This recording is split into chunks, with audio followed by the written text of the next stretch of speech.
అయితే ఇక్కడ మీరు ఏదైతే రిప్రొడక్టివ్ సిస్టమ్ మీద నేను చెప్పేదాన్ని క్లాసెస్ అని అంటూ ఉన్నారో, సో ఈ సరోగసీ మీద కూడా మీ పోరాటం అక్కడి నుంచే స్టార్ట్ అయిందని అనుకోవచ్చా? అవునండి. 2004లో నేను ఒకసారి ఒక విలేజ్‌కెళ్తే అంటే అక్కడ గిరిజన గ్రామము. అక్కడ చూసిందేంటంటే అత్తగారు కడుపుతోంది. కోడలు కడుపుతోంది. అంటే ఎప్పుడో 80స్‌లో, 70స్‌లో వినేవాళ్ళం అలా. అత్త అలాగా. కోడలు, అమ్మ కూతురు నేను ఇద్దరు ఆశ్చర్యపోయాను. అదేంటమ్మా నువ్వు కడుపుతున్నావు, ఈ అమ్మాయి కడుపుతోంది. ఈ అమ్మాయికి 20 ఏళ్ళు కూడా ఉండవు. ఆమెకొక 40 ఏమో ఉంటాయి. 40, 45.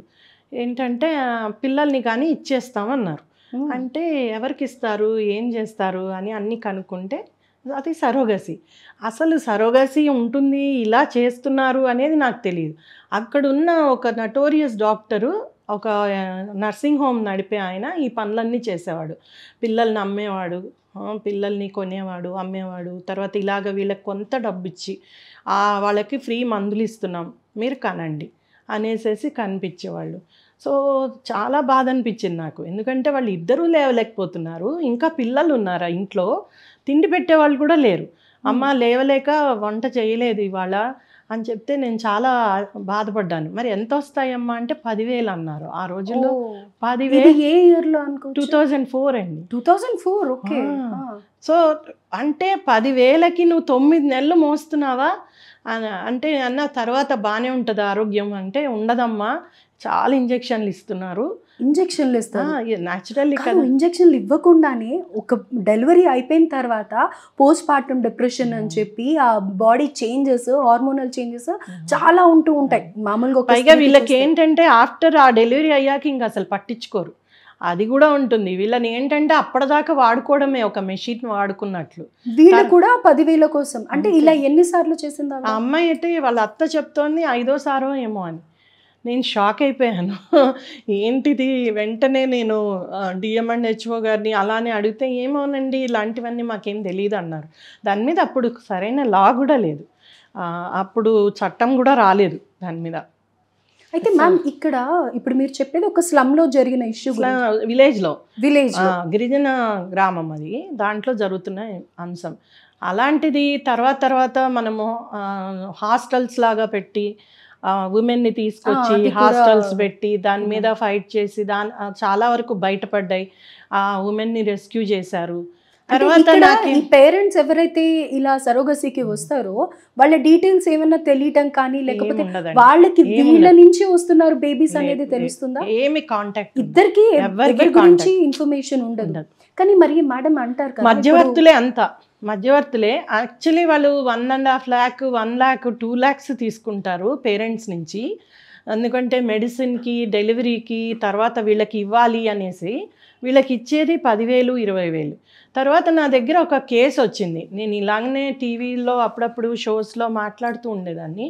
ఒకరోజు ఒక టీవీ షోకి ఒక మేడం వస్తే ఆ మేడం చెప్పారు, ఒక ఆవిడ ఉందండి, ఆమె చాలా ప్రాబ్లంలో ఉంది, మీతో మాట్లాడొచ్చా అన్నారు. అంటే మాట్లాడించండి అన్న. అంటే ఆవిడ ఫోన్ చేసి మాట్లాడించింది. ఆ అమ్మాయి భర్తకి హెల్త్ బాగాలేదని సరోగసీ చేస్తుంది. ఆమెని ప్రతిసారి తీసుకొచ్చి ఇక్కడ హాస్టల్లో 9 నెలలు పెడతారు. ఆ టైంలో భర్తను చూసుకునే వాళ్ళు కూడా ఉండరు. కానీ ఆమె డబ్బు కోసము, అతని కిడ్నీస్ పాడాయి, ఆ డబ్బు కోసం ఈ అమ్మాయి చేస్తుంది. ఈసారి ఆమె 4th టైం ప్రెగ్నెన్సీ. ఆమె ఎందుకు నాతో మాట్లాడాలనుకుందంటే ఇన్నాళ్ళు 30,000 నుంచి 50,000 ఇచ్చేవాళ్ళట. ఈసారి అసలుకే ఇవ్వలేదట. పైగా ఈ అమ్మాయి ప్రెగ్నెంట్. ఈమె ఏమంటోందంటే కనీసం నా సొంత పిల్లలకి నేను చేసుకోలేకపోతున్నా, అంత నడుం నొప్పి, రకరకాల సమస్యలు చాలా వచ్చేసాయి దీనివలన.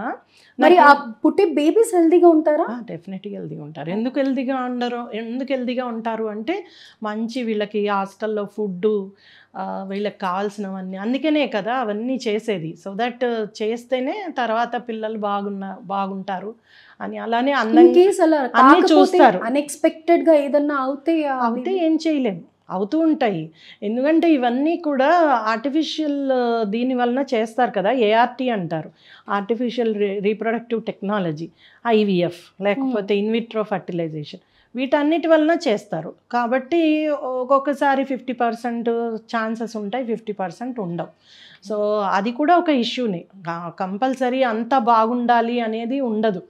ఒక్కొక్కసారి బేబీకి హెల్త్ బాగాలేదు, లేకపోతే జెనెటికల్గా ఏమన్నా ఇష్యూస్ వచ్చాయి ఏమన్నా అంటే వదిలేసిపోయిన దాఖలాలు కూడా చాలా ఉన్నాయి. ఆ పిల్లల్ని మాకొద్దు మరి ఆ బేబీస్ ని ఎవరు చూసుకుంటారు? ఎవరు చూడరండి. ఆ బేబీస్ని అయితే వదిలేయడమే. వదిలేస్తే వదిలేస్తారు ఒక్కొక్కసారి బయట వదిలేస్తే శిశు గృహాలకు గవర్నమెంట్ తరలించడము, చెత్త కుప్పల దగ్గర పడేస్తే తీసుకెళ్ళడము, ఇవన్నీ కామన్గా జరుగుతాయి. ఇది ఒక పెద్ద వ్యాపారం, చాలా పెద్ద వ్యాపారం. అది అంటే నాట్ ఓన్లీ సరోగసీ, ఐవీఎఫ్ నుంచి మొదలెట్టుకుంటే మీ ఎగ్స్, మీ స్పర్మ్స్ దగ్గర నుంచి పెద్ద వ్యాపారం నడుస్తుంది.